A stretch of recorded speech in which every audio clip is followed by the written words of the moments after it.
What if I told you that for every 3 couples who marry, one is destined to meet in court, and that even among those who stay together, a significant portion are living in silent unhappiness? This isn't a pessimistic prophecy. It's a reality reflected in alarming statistics around the world.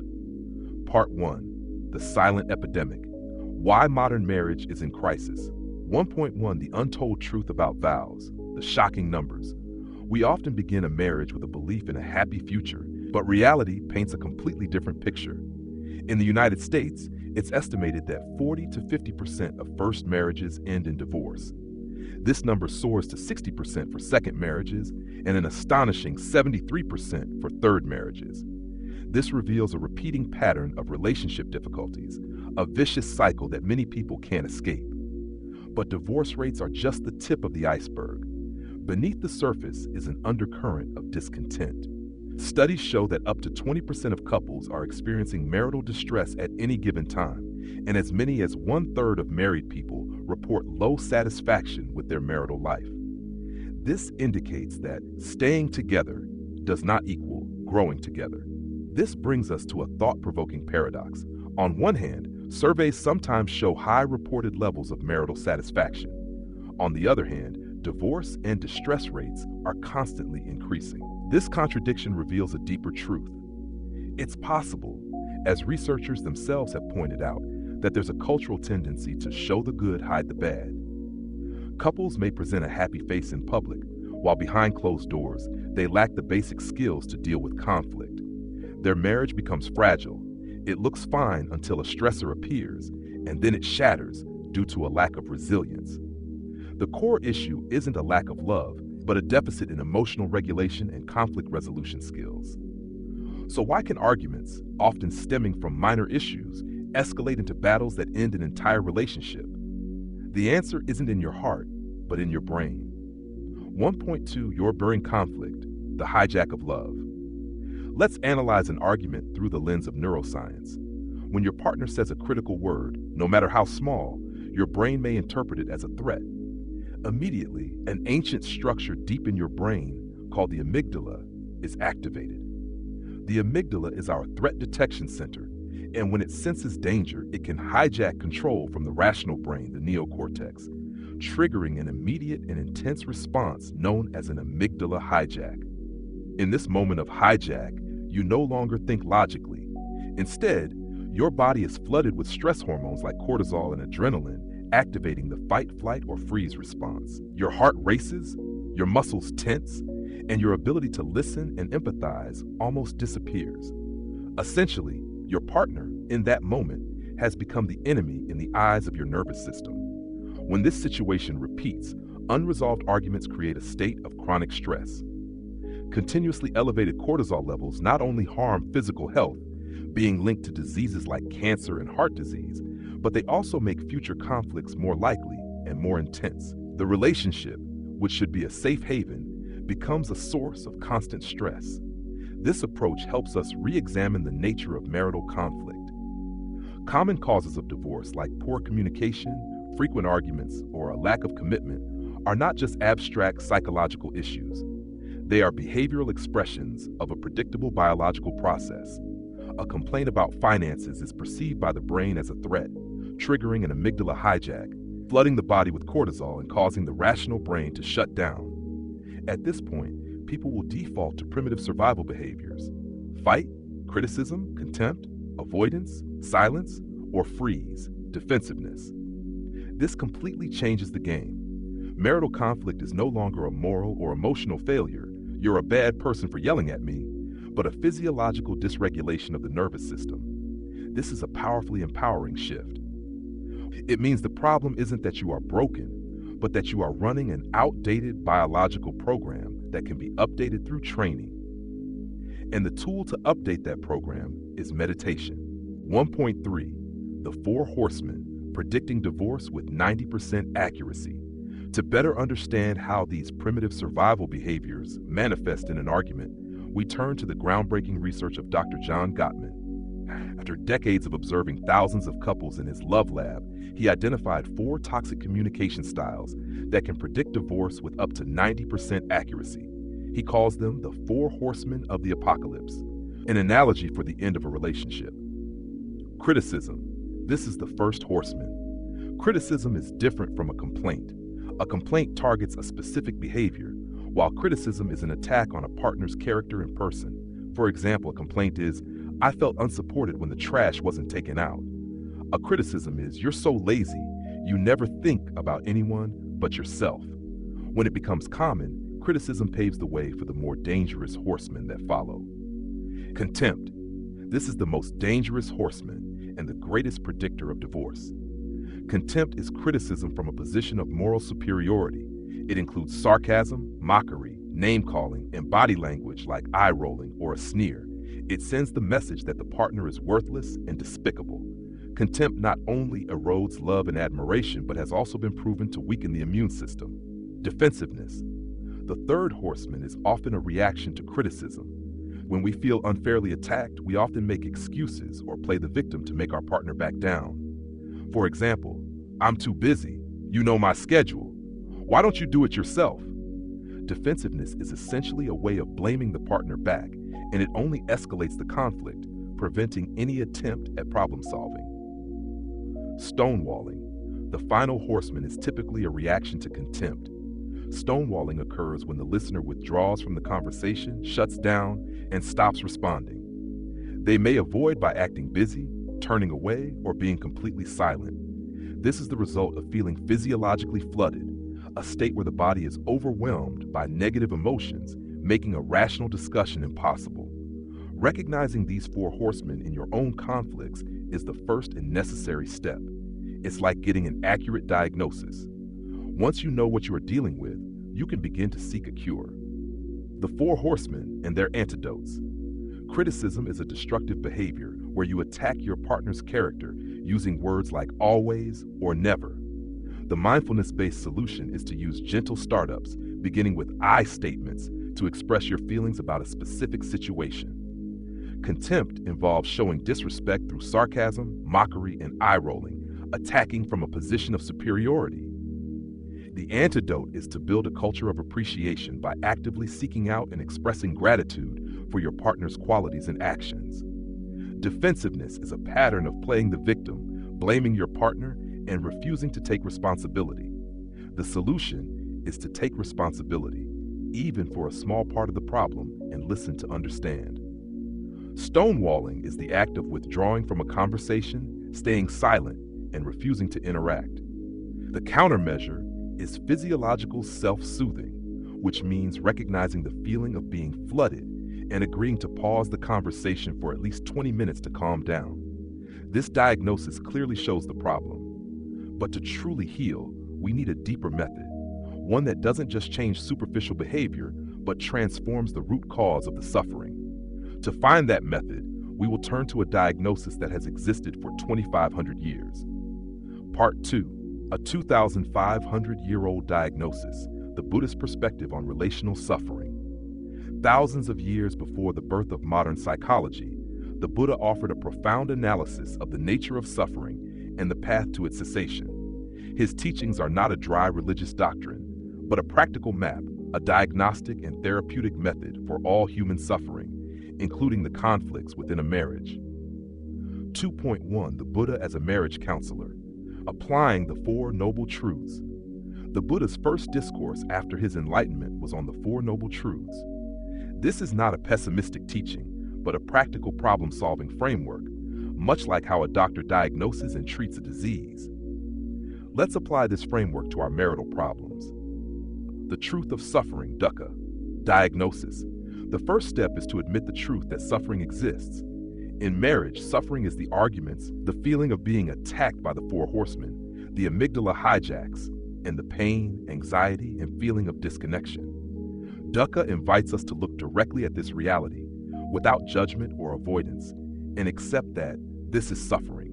Recognizing and accepting suffering is the crucial first step to transforming it. The truth of the origin of suffering, samudaya. Cause. The second step is to find the cause of suffering. The Buddha taught that the cause is not in external factors, not in your partner, money, or children. The deep root of suffering lies within our own minds, in greed, hatred, and delusion, known as the three poisons. We will analyze the three poisons in more detail in the next section. The truth of the cessation of suffering, nirodha. Prognosis. This is the good news. The Buddha affirmed that suffering can be ended.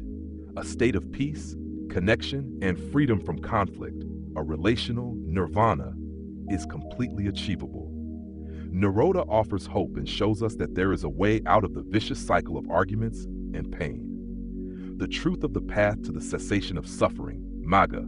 Prescription. This is the therapeutic method. The path to ending suffering is the Eightfold Path, a practice consisting of 8 elements. Among them are elements directly related to healing a relationship, such as right speech and, not most importantly, right mindfulness and right concentration, the foundations of meditation. The Four Noble Truths framework provides a logical and hopeful approach. It shifts our focus from blaming our partner to looking inward and finding solutions from within.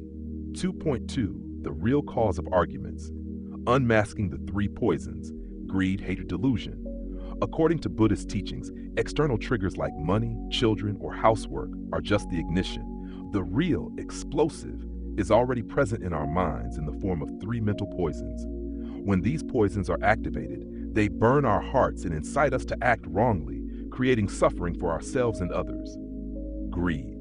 This is the desperate clinging to our expectations of how our partner should be and what the relationship should be like. It includes a desire for wealth, beauty, and fame, as well as the need for validation, love, and security. When reality doesn't match these desires and expectations, we feel disappointment, emptiness, and pain. Greed is boundless. Getting one thing only makes you want another, and it often goes hand in hand with hurting others to satisfy oneself. In marriage, greed manifests through demanding that a partner meet all of our needs, wanting to control them, or clinging to an unrealistic ideal. Hatred. This is the strong resistance and repulsion of what we don't want. It is the anger, resentment, bitterness, and blame that arise when a partner's actions trigger uncomfortable feelings in us. Hatred arises from a love of self and mind. When someone criticizes a stranger, we might be indifferent. But when they criticize us, our loved ones, or our possessions, anger immediately flares up. This poison is the direct fuel for the horsemen of criticism and contempt. Delusion. This is the fundamental misunderstanding of reality. It's the illusion of a separate, solid self that must be protected at all costs. It's the ignorance of not seeing our partner's own suffering. And it's the failure to recognize the impermanent and interconnected nature of all things. Delusion causes us to see everything through the lens of the ego, believing I'm right and you're wrong. This poison feeds the horsemen of defensiveness and is the root of the entire cycle of conflict. To make it clear, let's see how the 3 poisons manifest in daily arguments. The 3 poisons in marital conflict. Greed, clinging, is an internal experience of my needs aren't being met, or he/she isn't what I expected. In marital conflict, it manifests as arguments about money, sex, or time spent together, and feelings of disappointment and demandingness. Hatred, aversion, is an internal experience of he/she is wrong, he/she is attacking me, or I am hurt. In marital conflict, it manifests as criticism, blame, contempt, yelling, or giving the silent treatment. Delusion, ignorance, is an internal experience of I'm right, he/she is wrong, or the problem is with him, her, not me. In marital conflict, it manifests as misunderstandings, misinterpreting the other person's intentions, self-centeredness, and an inability to empathize. When we understand that the root of an argument isn't the towel on the floor, but the poison of hatred, the frustration of feeling disrespected, and delusion, the illusion that our way is the only right way, we can begin to work on ourselves instead of trying to change our partner. Part 2.3, Dissolving the Self in Conflict. The wisdom of impermanence in no-self Buddhism offers 2 profound insights that can fundamentally break the structure of conflict: impermanence and no-self. Impermanence, anicca. This teaching states that everything is in a constant state of change. Emotions, thoughts, circumstances, and even ourselves and our partners. Suffering arises when we try to cling to things that are, by nature, not permanent, when we want happy moments to last forever and unpleasant moments to disappear immediately. The Zen master Thich Nhat Hanh explained that impermanence does not make us suffer. What makes us suffer is the expectation that things will last forever when they don't. When we accept impermanence, we can cherish good moments without clinging and face difficult periods with the understanding that this too shall pass. In an argument, the insight of impermanence helps us recognize that the anger surging within us is also a temporary state. It will come and go if we don't feed it with energy. No self, anatta. This is an even more profound and transformative insight. No self does not mean we don't exist. It means there is no separate, solid, and independent self. The self we work so hard to defend in an argument is actually just a collection of bodily forms, feelings, thoughts, and consciousness, the 5 aggregates, all of which are constantly changing and dependent on countless other conditions. The root of suffering is the discriminating mind, the idea of a separate self that needs to win. When we realize there is no fixed I to protect, the need to be right automatically dissolves. The conflict is no longer me against you, but us against the problem. This insight is the ultimate antidote to defensiveness and ego-driven battles. With an understanding of these diagnoses, we are ready to move on to the therapeutic method, a method that not only helps us manage symptoms, but also heals the very root of relational suffering. Understanding the problem is the first step, but to create real change, we need a specific practice. Meditation is not an escape from reality. It is a tool to face reality with clarity and compassion. It's a process of training the mind, helping us upgrade our biological operating system to break free from automatic reactions and build conscious connections. Part 3.1, The Power of the Pause, Mindfulness and Vipassana Meditation for Emotional Regulation. The core of healing conflict lies in the ability to create a gap between a stimulus and our response. Mindfulness meditation, specifically Vipassana, insight meditation, is a training for this ability. How it works. Mindfulness meditation is the practice of paying attention to the present moment without judgment. When your partner says something hurtful, instead of reacting immediately, you learn to observe what's happening inside you, the hot sensation in your chest, the clenched jaw, the rising thoughts of blame. This is the essence of Vipassana, observing reality as it is. This practice helps to strengthen the prefrontal cortex, the center for logical thinking and emotional regulation, helping it regain control from the amygdala. Counteracting the hijack. This practice creates a wedge of awareness between the trigger and the reaction. Instead of an unconscious explosion, you learn to observe anger as a physiological phenomenon, a sensation, a source of energy, without identifying with it. You realize, I'm having a feeling of anger instead of I am angry.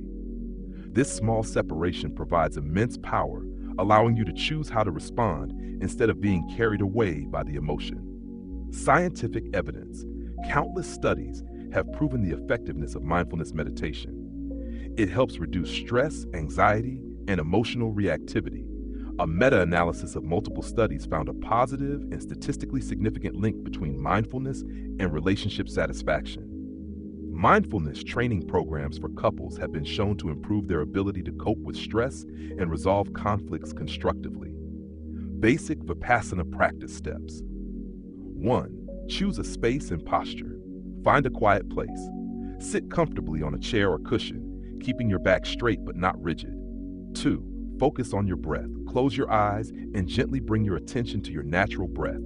Feel the air as it enters and leaves your nose, or the rise and fall of your abdomen. Your breath is your anchor to the present moment. 3. Observe your mind. Your mind will inevitably wander. That's its nature. Thoughts about the argument, the words, and the emotions will appear. When you notice you're thinking, don't scold yourself. Gently note, thinking, and then slowly bring your attention back to your breath. Every time you do this, you are training your mindfulness muscle. Part 3.2, Rewiring the Brain for Love. Metta meditation for empathy and connection. If mindfulness meditation helps us stop causing more harm, then metta, loving kindness meditation, helps us actively heal and rebuild connection. How it works. Metta meditation is the practice of actively cultivating positive emotions like kindness, warmth, and compassion. This process begins by directing these feelings toward yourself, then to loved ones, neutral people, and finally to difficult people, including your partner during times of conflict. The antidote to contempt. Metta meditation is the direct antidote to the poison of hatred, and Gottman's Horsemen of Contempt.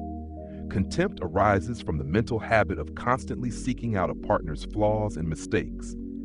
Metta meditation reverses this process by deliberately training the mind to look for the good and to wish for the well-being of others, even when they have hurt us. It helps us realize that, just like us, our partner also just wants to be happy and free from suffering. Scientific evidence, the brain and compassion. This is one of the most fascinating areas of research. Studies using functional magnetic resonance imaging, fMRI, show that metta meditation actually changes the structure and function of the brain. It increases activity in brain regions associated with empathy, positive emotions, and the ability to see things from another person's perspective, such as the medial orbital frontal cortex, the insula, and the temporal parietal junction. Essentially, you can train your brain to become kinder and more loving. I apologize for the oversight. The previous response did not correctly convert the table into text as requested. I have now reviewed the content and will provide a new, corrected translation that formats the table as prose. Basic steps for practicing metta meditation. Start with yourself. Sit in a comfortable meditation posture. Begin by silently repeating these phrases for yourself. May I be at peace. May I be happy. May I be healthy. May I be free from suffering. Direct towards a loved one. Think of a person you love easily. Send them similar wishes. May you be at peace. May you be happy. Direct towards your partner. Now visualize your partner. Even if there is conflict, try to send them these wishes.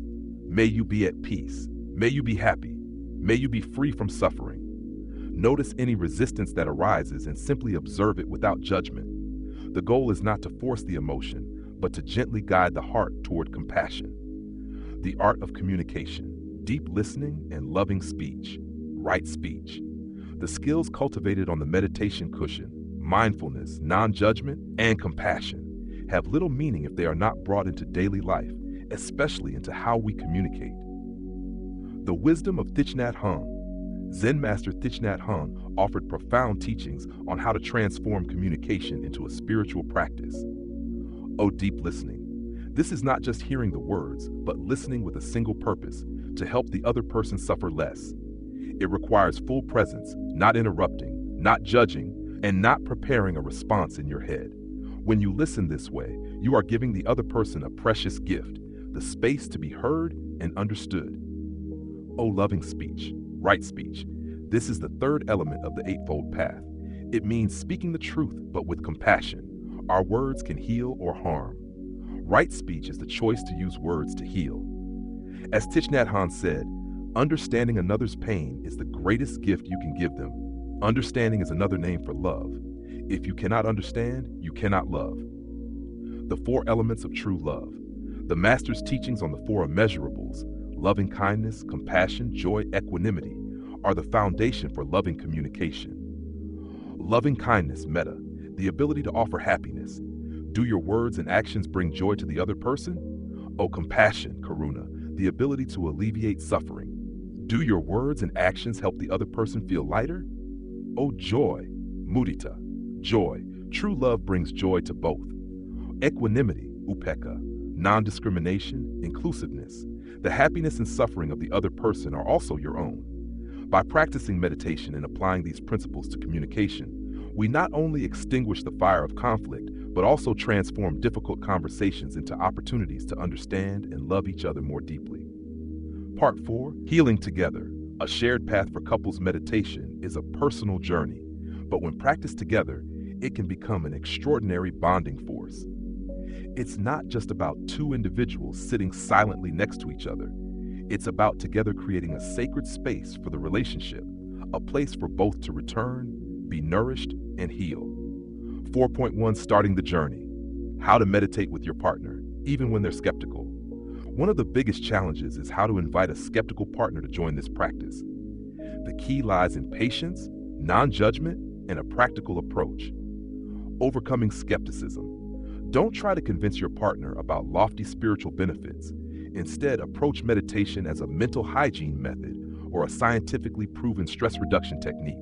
Share research on how meditation helps reduce cortisol, improves focus, and brings a sense of calm. Practical first steps. Oh, create the space. Together, choose a quiet, comfortable corner in your home as a shared meditation corner. Start small, just 5 minutes each day. Consistency is more important than duration. When you are both used to it, you can slowly increase the time. O, lead by example. The most powerful persuasion is to let your partner see the positive change in you. You become calmer, less reactive, and a better listener. Your life is the message. O, use guided sessions. Meditation apps or guided videos on YouTube can make starting easier and less intimidating for a beginner. Meditating together is not just two people practicing in parallel. It becomes a shared ritual, a non-verbal act affirming both people's commitment to shared peace. In a world full of distractions that pull couples apart, dedicating time to a shared silent activity creates a sacred space for the relationship. Practices like synchronized breathing or eye gazing can bypass intellectual disagreements and connect two people on a physiological, nervous system level. This ritual transforms improving the relationship from a stressful chore into a peaceful and restorative practice. 4.2 Guided Practice, a 5-minute metta meditation for couples. Now let's try a short practice together. You can do this alone, or better yet, invite your partner to join you. Minute 1, settle in. Please find a comfortable position, sitting or lying down. Gently close your eyes. Together take 3 deep breaths. Inhale and exhale. Feel your body being supported. Feel each other's presence in this space. Minute 2, loving kindness for yourself. Now silently repeat these phrases for yourself. May I be at peace. May I be happy. May I be free from suffering. Loving kindness for your partner. Now visualize your partner next to you. Silently send them these same wishes. May you be at peace. May you be happy. May you be free from suffering. Loving kindness for the relationship. Now, hold an image of both of you in your mind. Send wishes to the relationship itself. May we be at peace. May we be happy. May we be free from suffering. Conclude. Gently bring your attention back to your breath. Feel the connection between you. When you are ready, slowly open your eyes. 4.3 Beyond the Cushion, Mindful Communication Exercises in Daily Life.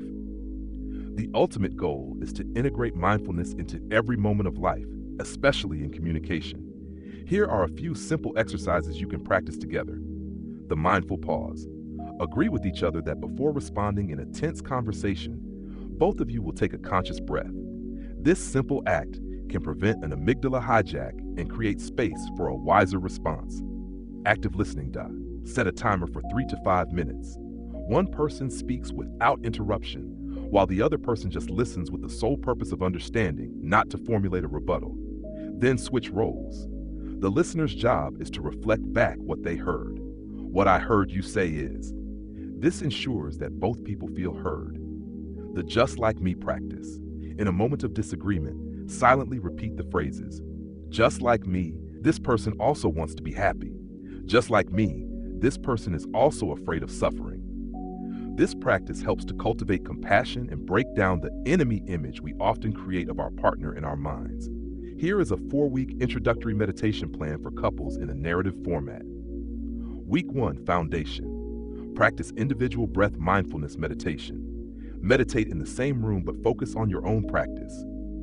The goal is to establish a routine and comfort with sitting silently together. Week 2, Shared Silence. Continue breath meditation. End each session by looking at each other and sharing one thing you are grateful for about the other person that day.